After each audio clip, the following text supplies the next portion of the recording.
బాగుందా? ఫుడ్ బాగుందా? సూపర్ ఉంది.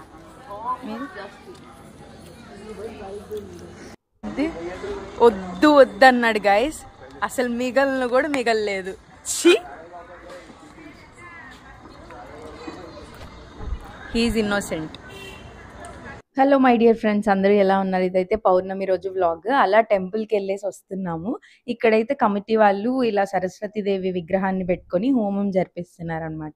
కనిపివ్వక అక్కడ మాకైతే భోజనాలు సెటప్ కనిపించింది. బఫే అరేంజ్ చేశారు నీట్గా, ప్లేట్స్ అవన్నీ పెట్టేసి.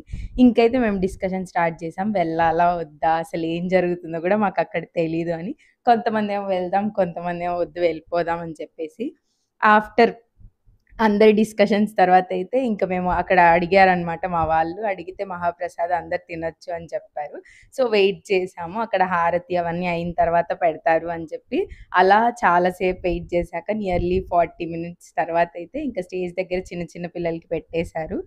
మేమైతే సంబంధం లేకపోయినా అక్కడ ఎంత హ్యాపీగా నిలబడ్డామో. లిటిల్ బిట్ నర్వస్నెస్ అనమాట, లిటిల్ బిట్ ఏమో హ్యాపీనెస్. భోజనాలు అంటే చాలు, అది సౌత్ నార్త్ అని పక్కన పెట్టేస్తే అదొక హ్యాపీనెస్. మంచిగా టేస్ట్ బాగుంటాయి, అవి బాగాలేకపోయినా మనం అలా ఫీల్ అవుతాం. కానీ అన్ఫార్చునేట్లీ ఇక్కడ టేస్ట్లు కూడా అదిరిపోయాయి.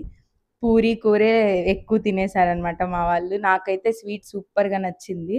పాలతో ఏదో చేశారు, చాలా థిక్గా ఉండే పాయసం లాగా. అండ్ ఏదో పకోడీ కూడా ఏదో పెట్టారు, అదొక డిఫరెంట్గా అనిపించింది నాకు.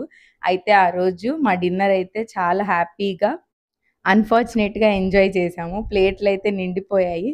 మా ఇష్టం వచ్చినట్టే 2-3 సార్లు వేసుకొని హ్యాపీగా అయితే తినేసాం అనమాట. మీరైతే ఛానల్ని సబ్స్క్రైబ్ చేసుకొని సపోర్ట్ చేయండి. Bye guys.